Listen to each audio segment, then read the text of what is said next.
দেখ, আজকে আমরা সি প্লাস প্লাসে পড়বো হচ্ছে ফাংশন প্রোটোটাইপ, মানে কীভাবে আমরা সি প্লাস প্লাসে ফাংশানগুলোকে ডিক্লেয়ার করি বা কীভাবে লিখি সেই জিনিসটা শিখবো।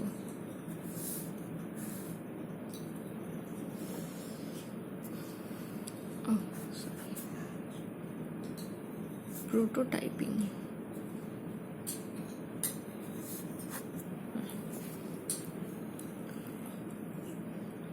আমরা জানি সি প্লাস প্লাসে মেইন ফাংশনটা তো ইউজ করাই হয়, কারণ আমি এইরকম ধর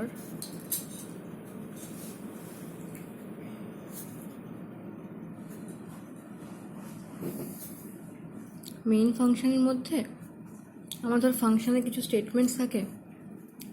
নর্মালি আমরা মেইন ফাংশনের মধ্যে কী করি, অবজেক্ট ক্রিয়েট করি, তাই না? যে কোনো ক্লাসের অবজেক্ট ক্রিয়েট করি আমরা মেইন ফাংশনের মধ্যে। প্রথমে আমরা ক্লাসটা লিখি, তারপরে ক্লাসের মধ্যে যে মেথডসগুলো আছে সেই মেথডসগুলোকে লিখি। আগের দিনই দেখেছি আমরা যে ক্লাসের মধ্যে আমরা মেথডকে শুধু ডিক্লেয়ার করি, আর মেথডের বডিটা থাকে ক্লাসের বাইরে, বা মেথড বল ফাংশন বল, সেই ফাংশনকে আমরা ক্লাসের মধ্যে শুধু ডিক্লেয়ার করি।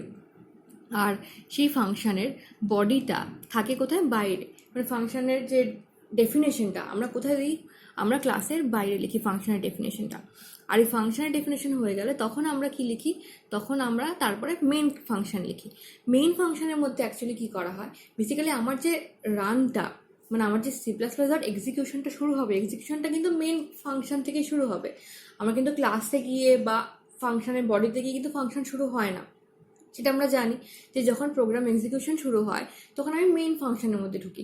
মেইন ফাংশনের মধ্যে যেভাবে যেভাবে স্টেপস লেখা থাকে সেইভাবে স্টেপস অনুযায়ী বা সেইভাবে স্টেটমেন্টস অনুযায়ী কিন্তু আমাদের প্রসেসটা চলে বা এক্সিকিউশনটা চলে।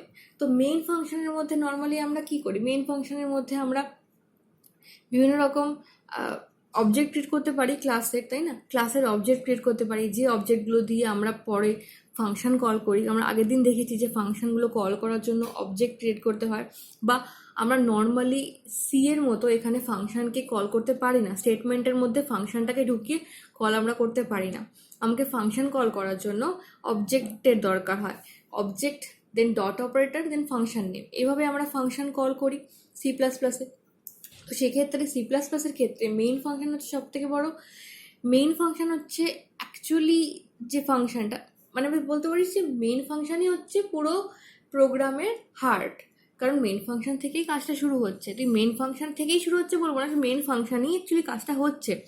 যখন তুই মেইন ফাংশনে যে এটা অবজেক্ট ক্রিয়েট করছিস তখন গিয়ে অবজেক্ট ক্রিয়েট হচ্ছে, যখন তুই কোনো ফাংশন কল করছিস তখন ফাংশনের কাছে ফাংশনের বডিতে চলে যাচ্ছি, বা তখন কোনো ভ্যারিয়েবলকে অ্যাক্সেস করতে চাইছিস তখন সেই ভ্যারিয়েবলের কাছে চলে যাচ্ছি আমরা। তার মানে মেইন ফাংশনের মধ্যেই কিন্তু আমি রয়েছি। মেইন ফাংশন থেকে যখনই একটা করে স্টেটমেন্ট পাচ্ছি, যখনই মেইন ফাংশন থেকে আমি কোনো কল পাচ্ছি, সেই কলটা নিয়ে আমি চলে যাচ্ছি সেই রেসপেক্টিভ স্টেটমেন্টের কাছে বা সেই রেসপেক্টিভ জায়গায় যেখান থেকে আমি কলটাকে এক্সিকিউট করছি, বা যেখান থেকে আমি ফাংশনটাকে আরও বেশি এক্সিকিউশনটা করে চালাচ্ছি, তাই না? তাহলে সেইভাবে আমার মেইন ফাংশনটা হচ্ছে আমার পুরো সি প্লাস প্লাসের একটা হার্ট বলতে পারিস। তাহলে এই মেইন ফাংশনটা হচ্ছে একটা ফাংশন। এবার দেখ, ফাংশনের পুরোটাই বলতে ধর ফাংশনটা কেমন দেখতে হয়, মানে ফাংশনের সিগনেচারটা কেমন হয়। ফাংশনের সিগনেচারটা মানে কিভাবে তুই ফাংশনটা লিখবি। দেখ, ফাংশনের সিগনেচার হয় এখানে প্রথমে আমাকে টাইপ লিখতে হয়। টাইপ বলতে অবশ্যই আমি ডেটা টাইপ লিখবো, যে রিটার্ন টাইপ লিখবো এখানে, তাই না? এই টাইপ মানে হচ্ছে প্রথমে আমি রিটার্ন টাইপ লিখি ফাংশনের, যে আমার ফাংশনটা কোনো কিছু রিটার্ন করছে কি না সেই টাইপটা লিখি। তারপরে কি লিখি? তারপরে লিখি আমি ফাংশন নেম, তাই তো? তারপরে আমি ফাংশনের নেম লিখি, প্রথমে রিটার্ন টাইপ, দেন ফাংশন নেম। ফাংশন নেম, তারপরে আমার ব্র্যাকেটের মধ্যে থাকে কি? আর্গুমেন্ট লিস্ট, তাই না? এই হচ্ছে আমার ফাংশনটার রিটার্ন টাইপ। রিটার্ন টাইপের পরে ফাংশনের নেম, তারপরে ফাংশনের আর্গুমেন্ট লিস্ট। যদি ফাংশন কোনো আর্গুমেন্ট নিয়ে থাকে সেই আর্গুমেন্টসগুলো আমরা এখানে লিখি। ওপেন ব্র্যাকেট আর ক্লোজ ব্র্যাকেটের মধ্যে আমরা আর্গুমেন্টসগুলো লিখি। এটা আমরা জানি, এরকমই ছিল সিতেও, এরকমই আমরা পড়েছি যে ফাংশন ডিক্লারেশন, বেসিক্যালি ফাংশনের সিগনেচার বলবো, ডিক্লারেশন নয়, এটা সিগনেচারটাকে এরকম দেখতে হয়। আচ্ছা, আরেকটা জিনিস যেটা খুব ইম্পর্টেন্ট সি প্লাস প্লাসের ক্ষেত্রে, সেটা হচ্ছে আমরা ফাংশনের আর্গুমেন্ট লিস্ট লিখে ক্লোজ ব্র্যাকেট করে দেখ আমরা কিন্তু সেমিকলন দিয়ে দিই। কেন সেমিকলন দিয়ে দিই? কারণ আমি যেটা এক্ষুনি বলছিলাম বা আগের দিনও আমরা দেখেছি, কারণ আমরা ফাংশনকে ক্লাসের মধ্যে শুধু ডিক্লেয়ার করি। এবার যখন ডিক্লেয়ার করি তার মানে তখন ওর ডেফিনেশন লিখছি না মানে ওর বডিও ওখানে নেই। এবার যেহেতু ডেফিনেশন লিখছি না সেই জন্য আমি কি করছি, শুধুমাত্র ডিক্লেয়ার করছি। এবার যখন আমি কোনো কিছু ডিক্লেয়ার করি বা একটা স্টেটমেন্ট করি তখন আমি তাকে এন্ড মার্কার হিসেবে কি লাগাই? এন্ড মার্কার হিসেবে অবভিয়াসলি সবসময় আমি সেমিকলন দিই। তো সেমিকলন হচ্ছে আমার যে এন্ড মার্কার হিসেবে কাজ করে। তো আমি এখানে ফাংশন যখনই ডিক্লেয়ার করব তখনই আমি এইভাবে ডিক্লেয়ার করবো। এটাই হচ্ছে আমার ফাংশন লেখার সিগনেচার, যে সবসময় আমি যখন সি প্লাস প্লাসের ক্ষেত্রে ফাংশন ডিক্লেয়ার করব টাইপ লিখবো, ফাংশন নেম লিখবো, আর্গুমেন্ট লিস্ট লিখবো, তারপরে সেমিকলন দেখবো। এটা হচ্ছে ক্লাসের মধ্যে, কারণ আমি ডিক্লারেশনটা সবসময় করি হচ্ছে ক্লাসের ভিতরে করব, তবেই সেটাকে আমি, কারণ ক্লাসের ভিতরে ডিক্লারেশন না করে যদি আমি একবারে বাইরে ডেফিনেশন লিখে দিই তাহলে ওই ক্লাসের সঙ্গে তার রিলেশন থাকলো না কোনো। আমি ক্লাসের মধ্যে ফাংশনটাকে ডিক্লেয়ার করে দিলাম, ডিক্লেয়ার করে জানিয়ে দিলাম যে যখন ধরো আমার এক্সিকিউশনটা শুরু হচ্ছে ক্লাসের, তখন আমার কম্পাইলার জেনে গেল আচ্ছা এই নামে আমার কাছে কতগুলো ফাংশনস আছে।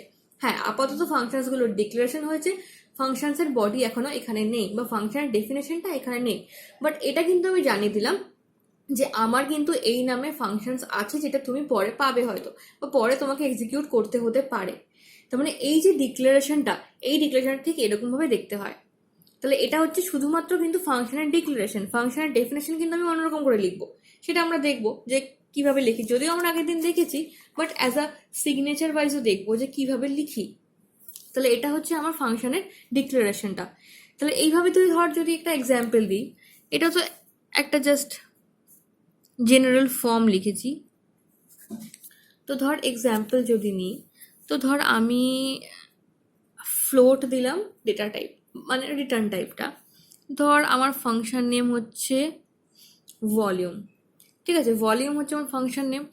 আর সেই ফাংশনটা আর্গুমেন্ট নেয় ধর ইন্ট এক্স,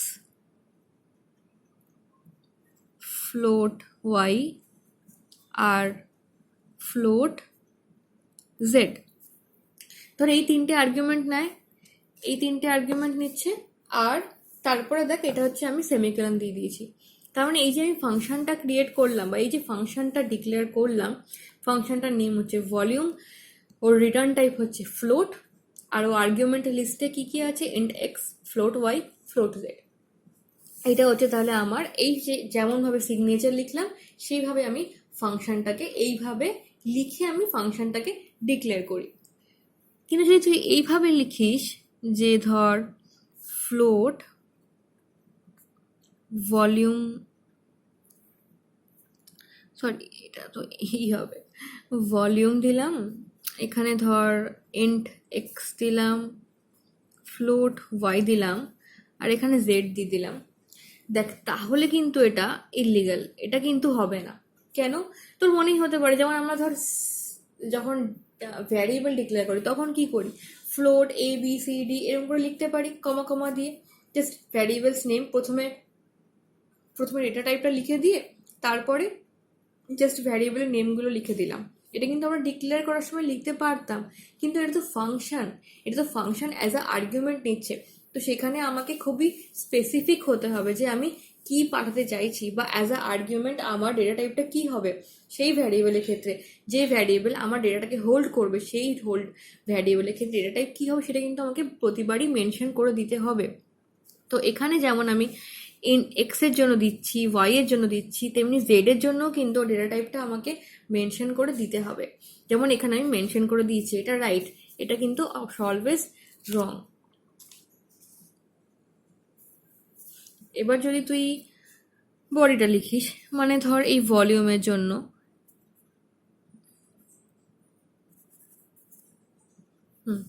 বডিটা আমরা কি করে লিখি বা ডেফিনেশনটা আমরা কি করে লিখি, প্রথমে আমরা লিখি টাইপ, তারপরে লিখি ক্লাস নেম,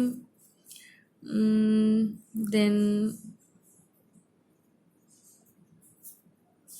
ফাংশন নেম, তারপর হচ্ছে ফাংশন নেমের পরে হচ্ছে আমার আর্গুমেন্ট লিস্টটা।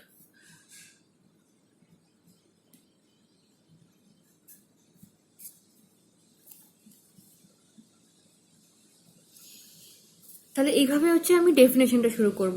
এটা কি হচ্ছে আমার টাইপ, মানে রিটার্ন টাইপ যেটা সেটা। রিটার্ন টাইপের পরে আমার class name, class return type বলতে আমার পুরো ফাংশনের যে রিটার্ন টাইপটা সেটা লিখছি এখানে, ঠিক আছে। ফাংশনের রিটার্ন টাইপ লিখছি, তারপরে ক্লাস নেম লিখছি। এটা আমাকে লিখতেই হবে, যখনই আমি আমার ফাংশনের ডেফিনেশন লিখবো তখন কিন্তু এটা হচ্ছে আমার সিগনেচার। আর এখানে হচ্ছে ধর আমার বডি যেটা থাকলো। তাহলে আমি কি করছি, যখনই আমি ফাংশনের ডেফিনেশন লিখছি, আমি প্রথমেই লিখছি টাইপ। এই টাইপটা হচ্ছে ডেটা টাইপ, মানে আমার ফাংশনটা কি টাইপ রিটার্ন করছে সেই টাইপটা, সেই ডেটা টাইপটা আমি এখানে লিখলাম। আচ্ছা, তারপরে আমাকে লিখতে হবে ক্লাস নেম, যে ক্লাসের মধ্যে আমি আমার ফাংশনের ডিক্লারেশন করেছিলাম সেই ক্লাস নেমটা আমাকে এখানে দিতে হবে। এটা ম্যান্ডেটরি, মানে আমাকে যখন ডেফিনেশন লিখতে হয় ফাংশনের, আমি এইভাবেই ডেফিনেশন লিখি যে আমার ক্লাস নেমটা এখানে মেনশন করতে হয়। যে ক্লাসে আমি আমার ফাংশনকে ডিক্লেয়ার করেছি সেই ক্লাস নেমটা আমি এখানে লিখবো। তারপরে দেখবো আমি স্কোপ রেজলিউশন অপারেটর, এই যে দুটো কোলনটাকে কি বলা হয়, স্কোপ রেজলিউশন অপারেটর। আমরা আগের ক্লাসে দেখেছি স্কোপ রেজলিউশন অপারেটর কি কাজ করে, সেই নিয়ে আমরা প্রোগ্রামও বানিয়েছি, তো সেটা আমরা আপাতত জানি। তাহলে স্কোপ রেজলিউশন অপারেটর বসাবো, তারপরে বসাবো কি ফাংশন নেম, তারপরে আমার যে ফাংশনের ডেফিনেশন লিখতে চাই সেই ফাংশনের নেম আর সেই ফাংশনের আর্গুমেন্ট লিস্ট, এটা তাহলে লিখলাম আমি প্রথমে। তারপরে আমি চলে আসবো ফাংশনের বডিতে, এই ওপেন কার্লি ব্র্যাকেট ওপেন করব, তারপরে আমি যা যা স্টেটমেন্ট ফাংশনের বডিতে থাকার কথা সেগুলোকে লিখলাম, লিখে তারপরে আমি কার্লি ব্র্যাকেট ক্লোজ করে দিলাম।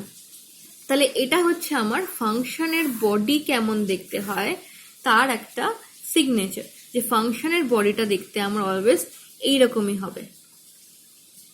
তাহলে বোঝা যাচ্ছে তো যে ফাংশন ডিক্লারেশন আলাদা হচ্ছে, ফাংশনের ডেফিনেশন আলাদা হচ্ছে। আমরা ফাংশন ডিক্লারেশন ক্লাসের ভিতরে করছি, ফাংশন ডেফিনেশন ক্লাসের বাইরে করছি, আর সেগুলোর সিগনেচারগুলো কেমন দেখতে সেটা শিখলাম,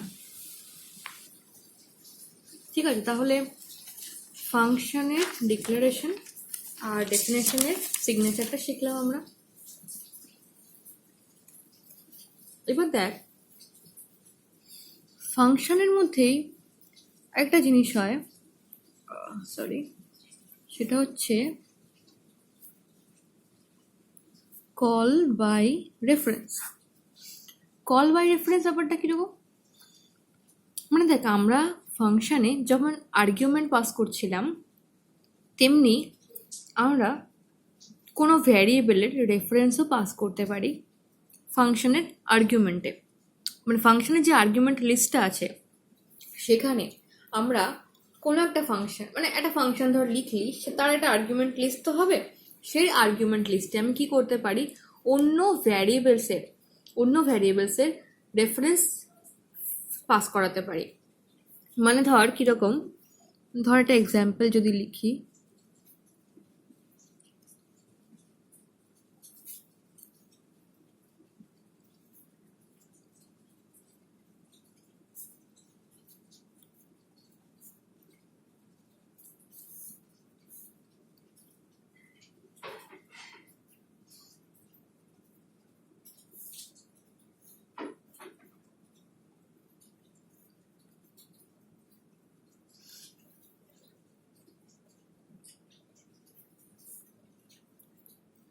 দেখ এখানে আমি কি লিখলাম, একটা ফাংশন লিখেছি, ফাংশনের ডেফিনেশন লিখেছি। তো এখানে দেখ আমি কি করেছি, void swap বলে একটা ফাংশন লিখেছি। সেই সোয়াপ ফাংশনটা দেখ আর্গুমেন্ট তো নিচ্ছে, বাট আর্গুমেন্টটা দেখ নিচ্ছে এন্ড $a। এবার $a মানে আমার এ ভেরিয়েবলের রেফারেন্স পাঠাচ্ছি। অ্যাম্পারসেন্ট দিয়ে আমি সবসময় কি করি, রেফারেন্স পাঠাই। যখনই আমার রেফারেন্স পাঠানোর দরকার হয় তখন আমি অ্যাম্পারসেন্ট ইউজ করি। তো যখন আমি ধর এখানে $a আর ইন্ট $b লিখলাম, তাহলে এ আর বি এরা হচ্ছে রেফারেন্স ভ্যারিয়েবল, কারোর একটা রেফারেন্স ওরা হোল্ড করছে। কোনো ভ্যারিয়েবলের রেফারেন্স কি করছে, ওরা দুজন হোল্ড করছে, এ আর বি। তাহলে আমি কি করতে পারছি, এই ফাংশনে আমি কোনো ভ্যারিয়েবলের রেফারেন্স পাঠাতে পারছি অ্যাজ আ আর্গুমেন্ট। এটা হচ্ছে নর্মাল ধর swap function, and T equal to A. তাহলে এই টি বলে আমি একটা ভ্যারিয়েবল বানিয়েছি যার মধ্যে আমি এ কে রাখলাম, আবার এর মধ্যে বি কে রাখলাম, বি এর মধ্যে টি কে রাখলাম। নর্মাল সোয়াপ ফাংশন, যে একটা ভ্যালুকে একটা ভ্যালুর আরেকটা ভ্যারিয়েবলের মধ্যে রেখে সেই ভ্যালুকে সোয়াপ করানো, এটা নর্মাল একটা ফাংশন। কিন্তু নর্মাল ফাংশনের মধ্যে আমি দেখাতে চাইছি সেটা হচ্ছে আমার রেফারেন্সটা, যে কিভাবে আর্গুমেন্টে আমি রেফারেন্সটা পাঠাতে পারি। যে এইভাবে তাহলে তুই ধর এটা যখন কি বলে, হ্যাঁ, যখন কল হবে, ধর কলের সময় এইভাবে কল করা হচ্ছে সোয়াপ এম কমা এন। তার মানে এই এম আর এন এর যে ভ্যালুগুলো, সেই ভ্যালুগুলো আমার কি ইউজ করবে, তাদের রেফারেন্স ভ্যারিয়েবল ইউজ করবে, যেগুলো হচ্ছে এ আর বি। এই এম আর এন এর ভ্যালুগুলো রেফারেন্স ভ্যারিয়েবল ইউজ করবে এ আর বি। তাহলে এই এ আর বি হচ্ছে এই এম আর এন এর ক্ষেত্রে রেফারেন্স ভ্যারিয়েবল, কারণ এ আর বি এম অ্যান্ড এন এর রেফারেন্সটাকে হোল্ড করছে, রেফারেন্সটাকে হোল্ড করে আমার ফাংশনের ভিতর যাচ্ছে। তার জন্য এম এন এর ক্ষেত্রে এম এন এর রেফারেন্স ভ্যারিয়েবল হচ্ছে এ অ্যান্ড বি। তাহলে এইভাবে আমরা কোনো রেফারেন্সকে কিন্তু পাঠাতে পারি, কিভাবে আমরা আর্গুমেন্ট লিস্ট হিসাবে কিন্তু রেফারেন্সকে পাঠাতে পারছি কোনো ফাংশন কলের মধ্যে বা ফাংশনের সিগনেচারের মধ্যে রাখতে পারছি, আর সেটাকে ফাংশনের ডেফিনেশনে সেটাকে নিয়ে কাজ করতে পারছি। ঠিক আছে, সেম জিনিস দেখ আমরা কিন্তু পয়েন্টার দিয়েও করতে পারি। মানে ধর আর একটা এক্সাম্পল লিখি, void swap int star a int star b int t equal to star a equal to star b equal to t। দেখ এখানে আমি কি করছি, সেম জিনিস রেফারেন্স পাঠাতে পারছি কিন্তু ইউজিং পয়েন্টার। দেখ আমি যদি কোনো ভ্যালুকে পয়েন্টার বানাই, তাহলে পয়েন্টার স্টার মানে কি, স্টার মানে ভ্যালু অ্যাড, তাই না? এটা আমরা সবাই শিখেছি যে স্টার মিনস কি, স্টার মিনস হচ্ছে ভ্যালু অ্যাড। তাহলে যখন আমি কোনো ভ্যারিয়েবলের আগে স্টার লাগাচ্ছি মানে সেটাকে আমি পয়েন্টার দিচ্ছি, তো সেই স্টার লাগাচ্ছি মানে আমি ভ্যালু অ্যাড দিচ্ছি। তো ধর যখন এই অ্যাসাইনমেন্টটা হচ্ছে তখন টি এর মধ্যে কার ভ্যালু যাচ্ছে, তখন টি এর মধ্যে এই যে যার ভ্যালু আছে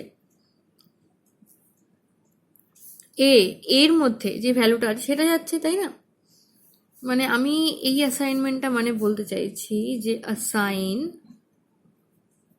assign the value at address a। তার মানে অ্যাড্রেস এ তে যে ভ্যালুটা আছে সেটাকে আমি অ্যাসাইন করছি টি তে। তার মানে অ্যাড্রেস এর ভ্যালুটা আমি অ্যাসাইন করছি কোথায়, টি তে। সেম ভাবে অ্যাড্রেস বি এর ভ্যালুটা আমি এ তে পাঠাচ্ছি, আর এখানে কি করছি, টি এর মধ্যে যে ভ্যালু সেটাকে বি তে পাঠাচ্ছি। এইভাবে আমি করছি কাজটা। তার মানে এখানে আমি কি করছি, এই পয়েন্টার দিয়ে আমি ভ্যালু অ্যাট অ্যাড্রেস, এই যে অ্যাড্রেসটা আছে সেই অ্যাড্রেসের মানে এ অ্যাড্রেসের যে ভ্যালুটা আছে সেই ভ্যালুটাকে আমি অ্যাসাইন করে দিচ্ছি টি এর মধ্যে। তাহলে এইভাবে আমি আমার অ্যাড্রেসটা দিয়ে তার ভ্যালুটাকে অ্যাসাইন করে দিতে পারছি একটা ভ্যারিয়েবলের মধ্যে। তাহলে এইভাবে আমি কি করতে পারছি, দেখ আর্গুমেন্টে আমি আমার রেফারেন্স হিসেবে পাঠাতে পারছি কি, এই ধর এ আর বি, স্টার এ আর বি মানে স্টার এ আর বি এর অ্যাড্রেসটা আমি পাঠিয়ে দিলাম অ্যাজ আ রেফারেন্সে, সেই অ্যাড্রেসে যে ভ্যালুটা আছে সেটা পরে গিয়ে অ্যাসাইন করছি এখানে। তার মানে দেখ আমি কি করছি, তার মানে এখানে যখন আমার আর্গুমেন্ট পাঠাচ্ছি তখন এই যে স্টার এ আর স্টার বি মানে আমি পাঠাচ্ছি কি, এই এ আর বি এর অ্যাড্রেসটা পাঠাচ্ছি। যেই এ আর বি এর অ্যাড্রেস পাঠাচ্ছি, তো এ আর বি এর অ্যাড্রেস মানে কি, দুটো ভ্যারিয়েবলের আমার দুটো রেফারেন্স। অ্যাড্রেস মানে তো রেফারেন্স, যে ধর তুই কাকে অ্যাসাইন করছিস বা কাকে রেফার করছিস তার অ্যাড্রেস মানেই হচ্ছে সেই লোকটা বা সেই পার্সন, তার রেফারেন্স মানেই তার অ্যাড্রেস। তো এখানে যখন আমি অ্যাড্রেস পাঠাচ্ছি তাহলে সেই অ্যাড্রেস দুটোকে হোল্ড করাচ্ছি, অ্যাজ আ রেফারেন্স পাঠাচ্ছি। সেই অ্যাড্রেসটা যখন আমি এখানে অ্যাসাইন করতে চাইছি তখন আমি কি বলছি, যে এই অ্যাড্রেসে বা এর অ্যাড্রেস যেটা আমি পাঠিয়েছি সেই অ্যাড্রেসে যে ভ্যালুটা আছে সেই ভ্যালুকে টি এর মধ্যে অ্যাসাইন করে দাও।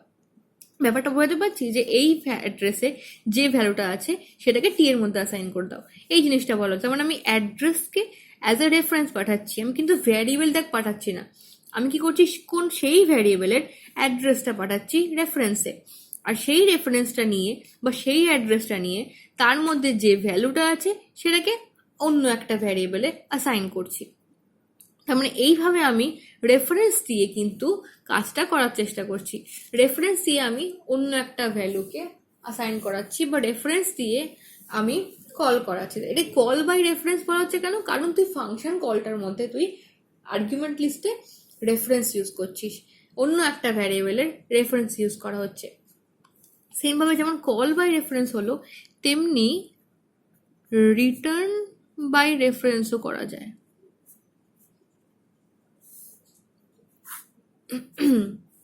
সেটা কিরকম? ধর একটা এক্সাম্পল নিই।